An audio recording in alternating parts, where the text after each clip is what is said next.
নমস্কার। আজকের এই বিশেষ প্রতিবেদনে আমরা আলোচনা করব এমন একটি ঘটনাকে ঘিরে যা গত কয়েকদিন ধরে পশ্চিমবঙ্গের রাজনৈতিক মহলে তুমুল চর্চার বিষয় হয়ে উঠেছে। কলকাতা বিমানবন্দরে অভিষেক বন্দ্যোপাধ্যায়ের আগমনকে কেন্দ্র করে তৈরি হয়েছে উত্তেজনাপূর্ণ পরিস্থিতি। অভিযোগ, পাল্টা অভিযোগ, বিক্ষোভ, স্লোগান, ধাক্কাধাক্কি সব মিলিয়ে এক নাটকীয় পরিস্থিতির সৃষ্টি হয়। ঘটনার পর থেকেই রাজ্যের শাসক দল তৃণমূল কংগ্রেস এবং বিরোধী বিজেপির মধ্যে শুরু হয়েছে রাজনৈতিক সংঘাত। কে দায়ী?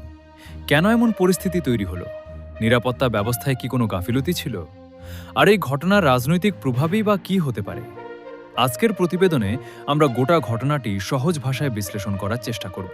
সংবাদ মাধ্যমের তথ্য অনুযায়ী অভিষেক বন্দ্যোপাধ্যায় দিল্লি সফর শেষে কলকাতায় ফিরছিলেন। তার আগমন ঘিরে আগে থেকেই বিমানবন্দরের বাইরে তৃণমূল সমর্থকদের বড় জমায়েত হয়। অন্যদিকে বিজেপির কিছু কর্মী সমর্থকও সেখানে উপস্থিত ছিলেন এবং বিক্ষোভ দেখানোর প্রস্তুতি নিচ্ছিলেন বলে দাবি করা হয়। অভিষেকের বিমান কলকাতায় নামার আগেই দুই পক্ষের মধ্যে উত্তেজনা বাড়তে শুরু করে। প্রথমে স্লোগান, তারপর বাকবিতণ্ডা এবং পরে পরিস্থিতি হাতাহাতির পর্যায়ে পৌঁছে যায় বলে বিভিন্ন রিপোর্টে উল্লেখ করা হয়েছে। সাধারণ যাত্রীদের মধ্যেও আতঙ্কের পরিবেশ তৈরি হয়। বিমানবন্দরের মতো গুরুত্বপূর্ণ জায়গায় এমন পরিস্থিতি তৈরি হওয়ায় অনেকেই বিস্ময় প্রকাশ করেন। ঘটনাস্থলে অতিরিক্ত পুলিশ মোতায়েন করা হয় এবং পরিস্থিতি নিয়ন্ত্রণে আনার চেষ্টা করা হয়। এই ঘটনার ভিডিও ও ছবি দ্রুত সামাজিক মাধ্যমে ছড়িয়ে পড়ে, ফলে বিষয়টি আরও বেশি আলোচনায় চলে আসে। ঘটনার আরেকটি গুরুত্বপূর্ণ দিক হল এক অস্ত্রধারী ব্যক্তিকে আটক করার খবর। তৃণমূল কংগ্রেসের দাবি, বিমানবন্দরের আশেপাশে এক সন্দেহভাজন ব্যক্তিকে আটক করা হয় যার কাছে অস্ত্র ছিল। দলটির অভিযোগ, এটি অত্যন্ত উদ্বেগজনক ঘটনা এবং অভিষেক বন্দ্যোপাধ্যায়ের নিরাপত্তা নিয়ে বড় প্রশ্ন তুলে দেয়।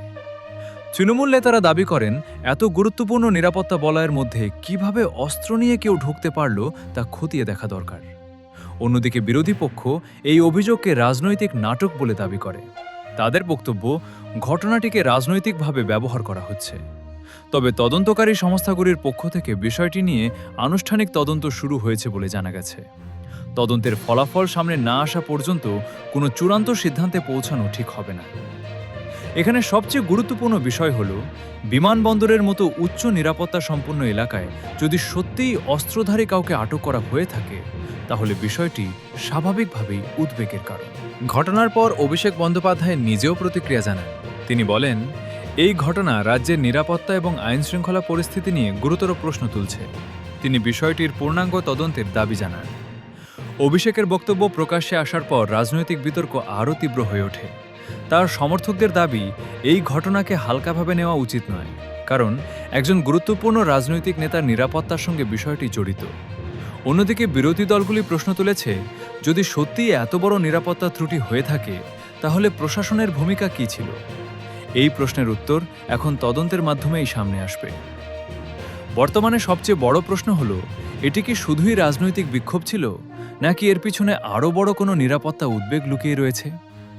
ঘটনার প্রকৃত সত্য সামনে এলে তবেই এই প্রশ্নগুলির স্পষ্ট উত্তর পাওয়া যাবে। পশ্চিমবঙ্গের রাজনীতিতে তৃণমূল কংগ্রেস এবং বিজেপির সংঘাত নতুন নয়। গত কয়েক বছর ধরে রাজ্যের প্রায় প্রতিটি বড় রাজনৈতিক ঘটনাকে কেন্দ্র করে দুই দলের মধ্যে তীব্র বাকযুদ্ধ দেখা গেছে। কলকাতা বিমানবন্দরের ঘটনাও সেই রাজনৈতিক সংঘাতের নতুন অধ্যায় হিসেবে দেখা হচ্ছে। রাজনৈতিক বিশ্লেষকদের মতে, লোকসভা নির্বাচন পরবর্তী সময়ে রাজ্যের রাজনৈতিক পরিস্থিতি আরও উত্তপ্ত হয়ে উঠেছে। বিভিন্ন ইস্যুতে শাসক দল ও বিরোধী দলের মধ্যে সংঘর্ষ বাড়ছে, ফলে বিমানবন্দরের মতো একটি স্পর্শকাতর জায়গায় দুই পক্ষের সমর্থকদের উপস্থিতি পরিস্থিতিকে আরও জটিল করে তুলেছে। তৃণমূলের দাবি, বিজেপি পরিকল্পিতভাবে উত্তেজনা তৈরির চেষ্টা করেছে। অন্যদিকে বিজেপির অভিযোগ, তৃণমূল ইচ্ছাকৃতভাবে বিষয়টিকে বড় করে দেখিয়ে রাজনৈতিক সুবিধা নিতে চাইছে। এই পরিস্থিতিতে সাধারণ মানুষের প্রশ্ন একটাই, রাজনৈতিক মতভেদ থাকতেই পারে, কিন্তু তার প্রভাব কি জনসাধারণের নিরাপত্তার উপর পড়া উচিত? ঘটনার পর সবচেয়ে বেশি আলোচনা এসেছে বিমানবন্দরের নিরাপত্তা ব্যবস্থা। কলকাতা বিমানবন্দর দেশের অন্যতম গুরুত্বপূর্ণ বিমানবন্দর। প্রতিদিন হাজার হাজার যাত্রী এখানে যাতায়াত করেন। সেখানে যদি রাজনৈতিক সংঘর্ষ বা নিরাপত্তা সংক্রান্ত অভিযোগ ওঠে, তাহলে তা স্বাভাবিকভাবেই উদ্বেগের কারণ। অনেকেই প্রশ্ন তুলছেন, আগে থেকে উত্তেজনার আশঙ্কা থাকলে নিরাপত্তা আরও শক্তিশালী করা হলো না কেন? যদি কোনো সন্দেহভাজন ব্যক্তি অস্ত্রসহ উপস্থিত হয়ে থাকে, তাহলে নিরাপত্তা ব্যবস্থার কোন স্তরে ত্রুটি ছিল? প্রশাসনের পক্ষ থেকে বলা হয়েছে যে বিষয়টি খতিয়ে দেখা হচ্ছে এবং প্রয়োজনীয় পদক্ষেপ নেওয়া হবে। বিশেষজ্ঞদের মতে বিমানবন্দরের মতো জায়গায় রাজনৈতিক কর্মসূচি বা বিক্ষোভ নিয়ন্ত্রণে আরও কড়া ব্যবস্থা থাকা প্রয়োজন, কারণ সেখানে শুধু রাজনৈতিক নেতা নন, সাধারণ যাত্রীদের নিরাপত্তাও সমান গুরুত্বপূর্ণ। এই ঘটনার পর ভবিষ্যতে নিরাপত্তা প্রোটোকল আরও শক্তিশালী করার দাবি উঠেছে। ঘটনার পর তৃণমূল কংগ্রেসের নেতারা সাংবাদিক বৈঠক করে তীব্র প্রতিক্রিয়া জানান। দলের পক্ষ থেকে বলা হয়, একজন গুরুত্বপূর্ণ রাজনৈতিক নেতাকে ঘিরে এমন পরিস্থিতি তৈরি হওয়া অত্যন্ত উদ্বেগজনক। তারা ঘটনার পূর্ণাঙ্গ তদন্ত এবং দোষীদের বিরুদ্ধে কঠোর ব্যবস্থা নেওয়ার দাবি জানায়। তৃণমূলের একাধিক নেতা অভিযোগ করেন, রাজনৈতিক উদ্দেশ্য নিয়ে পরিকল্পিতভাবে উত্তেজনা সৃষ্টি করা হয়েছে। তাঁদের বক্তব্য, গণতান্ত্রিক ব্যবস্থায় রাজনৈতিক মতবিরোধ থাকতেই পারে, কিন্তু তা কখনো সহিংসতার রূপ নেওয়া উচিত নয়। দলের কর্মী সমর্থকরাও সামাজিক মাধ্যমে এই ঘটনাকে কেন্দ্র করে প্রতিবাদ জানাতে শুরু করেন। বিভিন্ন জেলায় বিষয়টি নিয়ে আলোচনা শুরু হয়। তৃণমূলের দাবি, এই ঘটনা শুধুমাত্র একটি রাজনৈতিক ঘটনা নয়, বরং নিরাপত্তার বিষয়ও বটে, তাই এর নিরপেক্ষ তদন্ত হওয়া জরুরি। অন্যদিকে বিজেপি এই সমস্ত অভিযোগ অস্বীকার করেছে। বিজেপি নেতাদের বক্তব্য, তৃণমূল রাজনৈতিক সহানুভূতি অর্জনের জন্য ঘটনাটিকে বাড়িয়ে দেখানোর চেষ্টা করছে। তাদের মতে সাধারণ রাজনৈতিক বিক্ষোভকে অন্যভাবে উপস্থাপন করা হচ্ছে। বিজেপির পক্ষ থেকে আরও বলা হয়, যদি সত্যিই কোনো নিরাপত্তা ত্রুটি হয়ে থাকে তাহলে তার জন্য প্রশাসনকেই জবাব দিতে হবে। দলের নেতারা দাবি করেন, বিরোধী মত প্রকাশ করা গণতান্ত্রিক অধিকার, তাই বিক্ষোভকে কেন্দ্র করে অতিরঞ্জিত অভিযোগ করা ঠিক নয়।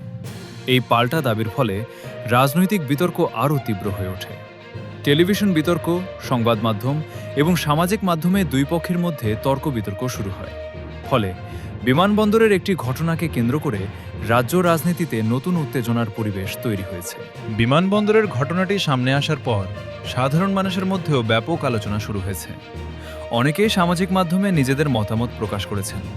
কেউ বলছেন, রাজনৈতিক দলগুলির উচিত শান্তিপূর্ণভাবে নিজেদের মত প্রকাশ করা। আবার কেউ মনে করছেন, ঘটনাটির পূর্ণ তদন্ত হওয়া দরকার। সাধারণ মানুষের একটা বড় অংশের বক্তব্য, রাজনৈতিক সংঘাত যেন কখনো সাধারণ মানুষের যাতায়াত বা নিরাপত্তাকে প্রভাবিত না করে। কারণ বিমানবন্দর এমন একটি জায়গা যেখানে প্রতিদিন হাজার হাজার মানুষ বিভিন্ন কাজে যাতায়াত করেন। অনেক যাত্রী দাবি করেছেন, ঘটনার সময় কিছুটা আতঙ্কের পরিবেশ তৈরি হয়েছিল। যদিও প্রশাসন দ্রুত পরিস্থিতি নিয়ন্ত্রণে আনে, তবুও এমন ঘটনা ভবিষ্যতে এড়ানোর দাবি উঠেছে। বিশেষজ্ঞদের মতে, রাজনৈতিক কর্মসূচি বা বিক্ষোভ করার সময় সাধারণ মানুষের স্বার্থকে সর্বাগ্রে রাখা উচিত। কারণ গণতন্ত্রে মত প্রকাশের অধিকার যেমন আছে, তেমনি অন্যদের নিরাপত্তা নিশ্চিত করাও জরুরি। এই কারণেই বিমানবন্দরের ঘটনাটি শুধুমাত্র রাজনৈতিক বিষয় হয়ে থাকেনি, বরং জননিরাপত্তার প্রশ্নও তুলে দিয়েছে। রাজনৈতিক মহলের অনেকেই মনে করছেন, এই ঘটনা আগামী দিনে রাজ্যের রাজনীতিতে প্রভাব ফেলতে পারে। কারণ অভিষেক বন্দ্যোপাধ্যায় বর্তমানে তৃণমূল কংগ্রেসের অন্যতম গুরুত্বপূর্ণ মুখ। তাঁকে ঘিরে যে কোনো ঘটনা স্বাভাবিকভাবেই রাজনৈতিক গুরুত্ব পায়। যদি তদন্তে নিরাপত্তা সংক্রান্ত কোনো বড় ত্রুটি ধরা পড়ে, তাহলে তা নিয়ে বিরোধীরা প্রশ্ন তুলতে পারে। আবার যদি অভিযোগের পক্ষে শক্ত প্রমাণ সামনে আসে, তাহলে তৃণমূল আরও আক্রমণাত্মক রাজনৈতিক অবস্থান নিতে পারে। বিশ্লেষকদের মতে পশ্চিমবঙ্গের রাজনীতিতে প্রতীকী ঘটনাগুলিরও বড় প্রভাব থাকে। অনেক সময় একটি ঘটনাকে কেন্দ্র করেই দীর্ঘদিন রাজনৈতিক বিতর্ক চলতে দেখা যায়। তাই বিমানবন্দরের এই ঘটনাও আগামী কয়েক সপ্তাহ বা কয়েক মাস রাজনৈতিক আলোচনার কেন্দ্রবিন্দুতে থাকতে পারে। এখন সকলের নজর তদন্তের দিকে, কারণ তদন্তের রিপোর্টই ঠিক করবে ভবিষ্যতে রাজনৈতিক আলোচনা কোন দিকে এগোবে। বর্তমানে সবচেয়ে গুরুত্বপূর্ণ বিষয় হলো তদন্ত। তদন্তকারীরা কয়েকটি গুরুত্বপূর্ণ প্রশ্নের উত্তর খুঁজছেন। প্রথমত, ঘটনাস্থলে ঠিক কী ঘটেছিল? দ্বিতীয়ত, দুই পক্ষের মধ্যে সংঘর্ষের সূত্রপাত কোথা থেকে হয়েছিল? তৃতীয়ত, নিরাপত্তা বলয়ের মধ্যে কোনো অস্ত্রধারী ব্যক্তি সত্যিই উপস্থিত ছিল কিনা? চতুর্থত, যদি এমন কেউ উপস্থিত থেকে থাকে, তাহলে সে কিভাবে সেখানে পৌঁছেছিল? পঞ্চমত, নিরাপত্তা ব্যবস্থায় কোনো গাফিলতি ছিল কিনা? এই প্রশ্নগুলির উত্তর পাওয়ার জন্য বিভিন্ন ভিডিও ফুটেজ, সিসিটিভি রেকর্ডিং এবং প্রত্যক্ষদর্শীদের বক্তব্য খতিয়ে দেখা হচ্ছে বলে জানা গেছে। তদন্তের চূড়ান্ত রিপোর্ট সামনে না আসা পর্যন্ত কোনো দাবি বা অভিযোগকে সম্পূর্ণ সত্য বা মিথ্যা বলা সম্ভব নয়। সেই কারণেই রাজনৈতিক বক্তব্যের পাশাপাশি সরকারি তদন্তের ফলাফলের দিকেও সবার নজর রয়েছে। খবর সবার আগে পেতে এখনই সাবস্ক্রাইব করুন, বেল আইকন অন করুন।